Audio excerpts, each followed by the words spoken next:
こんにちは。おがんこ美容健康チャンネルです。今日も見てくださってありがとうございます。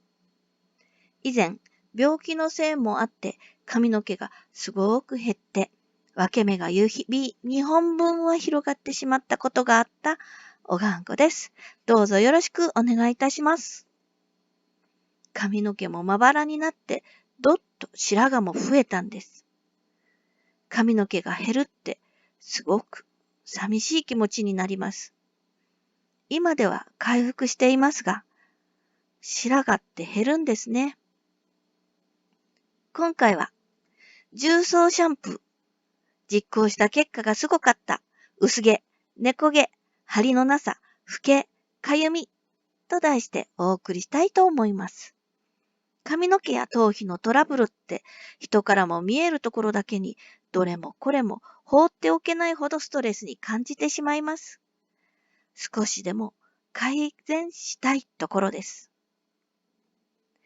重曹美容に関しては、重曹とは入手方法、美容にどう使えるのかなど動画を公開しています。そして先日は重曹泡パックで見違えるほど美顔美肌になった実例をご紹介しています。説明欄に URL を入れておきます。どうぞご覧ください。重曹はお掃除に使えるということは有名ですが、それだけでなく、美容にもいいし、心の栄養にもなるってことをぜひ知っていただきたいです。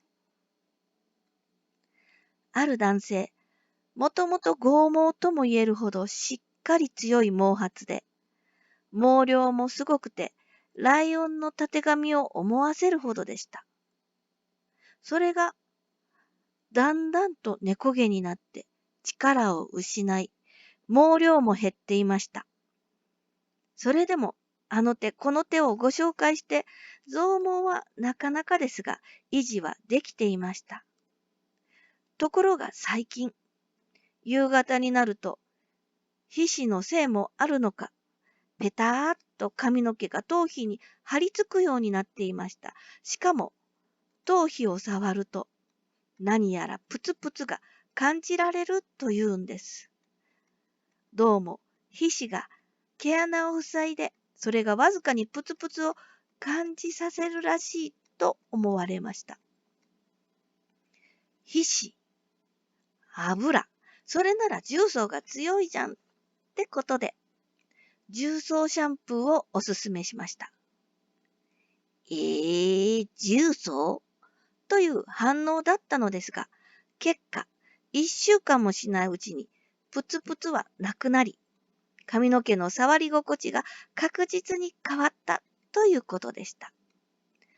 疑い半分からやる気モードが入った瞬間でした。こうなると欲も出てきてどんどんやりたくなってくるので軽く釘を刺しておきました。やる気になった途端に毎回シャンプーのたびに重曹シャンプーするのではなく回数を減らすようお勧めしたのです。何事もやりすぎはよくありません。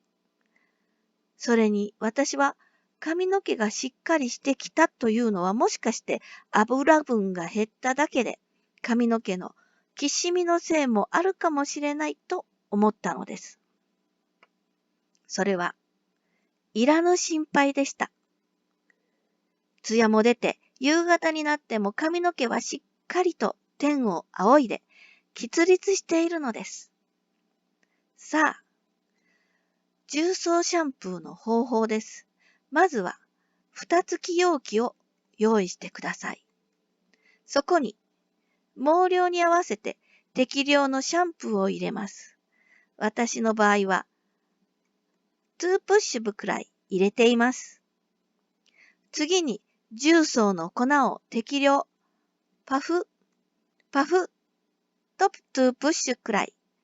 最後に、シャワーの温かいお湯を適量入れます。そして、蓋をして、フリーフリーシャカシャカとしっかり振ります。あとはいつものようにシャンプーをするだけです。蓋蓋を開けたとき時々プシューって言いますので、ああ、炭酸ガスが出ているんだなと思います。プシューって言わないときがほとんどですが、炭酸ガスは出ているはずです。何度かシャンプーしているうちに、頭皮や髪の毛が改善していく様をお楽しみください。重曹シャンプーで頭皮ケアを続けるうち、頭皮のプツプツがなくなり、髪の毛に張りとコシが出て、夕方になっても頭皮にぺったりしなくなります。少しずつですが、太さも回復。少しずつ毛量も増えていくようです。ここで欲張りすぎず少しずつです。やりすぎは禁物です。最初はシャンプーのたびに重曹シャンプーして少し改善したら2日に1回、さらに時々というふうに回数は調節してください。油頭、老け頭、かゆみなどにもおすすめです。夏の日焼けで光老化した頭皮のケアにも重曹シャンプーは使えます。重曹シャンプーをしない日もボトルにシャンプーとお湯だけ入れてシャカシャカ振って泡立ててからシャンプーされると頭皮にも優しいです。ということで今回はこれでお開きとさせていただきます。お役に立てましたでしょうか？楽しんでいただけましたでしょうか？ぜひぜひいいねボタン、チャンネル登録ボタンをポチッとよろしくお願いいたします。ポチッと押していただけると私、おがんこも美しい頭皮頑張れます。最後までご覧いただきありがとうございました。さらに若々しく美しく元気で楽しくなられますように。